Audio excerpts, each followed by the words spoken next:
অনুষ্ঠান শুধুমাত্র রাজনৈতিক মঞ্চ নয়, এই অনুষ্ঠান হচ্ছে ন্যায় এবং ইনসাফের অনুষ্ঠান। এই অনুষ্ঠান শুধুমাত্র রাজনৈতিক অনুষ্ঠান নয়, এই অনুষ্ঠান হচ্ছে আগামী দিনে বাংলাদেশে ইসলাম প্রতিষ্ঠার অনুষ্ঠান। রহমানির রহিম। ইসলামী আন্দোলন বাংলাদেশ নোয়াখালী জেলা কর্তৃক আয়োজিত আজকের এই সমাবেশে উপস্থিত জাতীয় স্থানীয় নেতৃবৃন্দ, আসসালামু আলাইকুম ওয়া রাহমাতুল্লাহি ওয়া বারাকাতুহু। সংগ্রামী ভাইরা, আজকের এই মহতী অনুষ্ঠানে এসে আমি নিজেকে অত্যন্ত সম্মানিত বোধ করতেছি, কারণ এই অনুষ্ঠান শুধুমাত্র রাজনৈতিক মঞ্চ নয়, এই অনুষ্ঠান হচ্ছে ন্যায় এবং ইনসাফের অনুষ্ঠান। এই অনুষ্ঠান শুধুমাত্র রাজনৈতিক অনুষ্ঠান নয়, এই অনুষ্ঠান হচ্ছে আগামী দিনে বাংলাদেশে ইসলাম প্রতিষ্ঠার অনুষ্ঠান। সংগ্রামী ভাইরা, আপনারা দেখেছেন,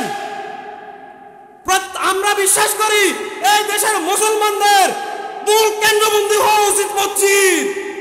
এই মসজিদ থেকে মুসলিমদেরকে বের করার জন্য বিভিন্ন ধরনের ষড়যন্ত্র চলতেছে।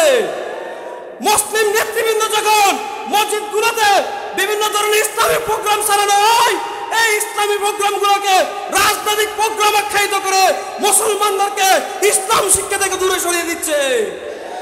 আমি আজকের এই বক্তব্য থেকে ক্লিয়ার ভাবে বলতে চাই, আগামী দিনে মুসলমানদের প্রত্যেকটা মসজিদ আদরঘর হিসেবে রূপান্তরিত হবে। মুসলিমদের বিচার এমনকি রাষ্ট্র পরিচালনার মূল কেন্দ্রবিন্দু হবে মসজিদ। আমাদেরকে যতই মসজিদ থেকে বের করে দেওয়ার জন্য চেষ্টা করবে, আমরা বিশ্বাস করি আমাদের মসজিদে পদাচরণ আর বিশেষ করে বৃদ্ধি পাবে। সংগ্রামী ভাইরা, আল্লাহ রাসূলের একটা হাদিস আমরা জানি। আল্লাহর রাসূল বলেছিলেন যে তোমাদের সামনে যদি কোনো অপরাধ সংঘটিত হয়, তাহলে তোমরা সেটা হাত দ্বারা প্রতিহত করো। যদি হাত দ্বারা প্রতিহত না করতে পারো, তাহলে মুখ দ্বারা প্রতিহত করো। যদি মুখ দ্বারা প্রতিহত করতে না পারো, তাহলে অন্তর দ্বারা ঘৃণা করো। আমি বিশ্বাস করি বর্তমান ইসলামী আন্দোলন এমনকি সমস্ত ইসলামী রাজনৈতিক দলগুলোর সক্ষমতা রয়েছে অন্যায়ের বিরুদ্ধে মাথা উঁচু করে কথা বলার। যদি আমরা মাথা উঁচু করে কথা না বলতে পারি, অন্যায়ের বিরুদ্ধে যদি আমাদের কণ্ঠস্বর উঁচু না হয়, আমরা হাত দ্বারা প্রতিহত না করতে পারি, তাহলে আল্লাহর রাসূলের সম্মত ওই হাদিসের উপরে আমরা নেই। সম্মানিত ভাইরা, আমি আপনাদেরকে আগামী দিনে ইসলাম বাস্তবায়ন করার লক্ষ্যে সমস্ত দুর্নীতি চাঁদাবাজদের বিরুদ্ধে একসাথে লড়াই করার উদাত্ত আহ্বান রেখে আমার বক্তব্য শেষ করতেছি। আসসালামু আলাইকুম ওয়া রাহমাতুল্লাহ।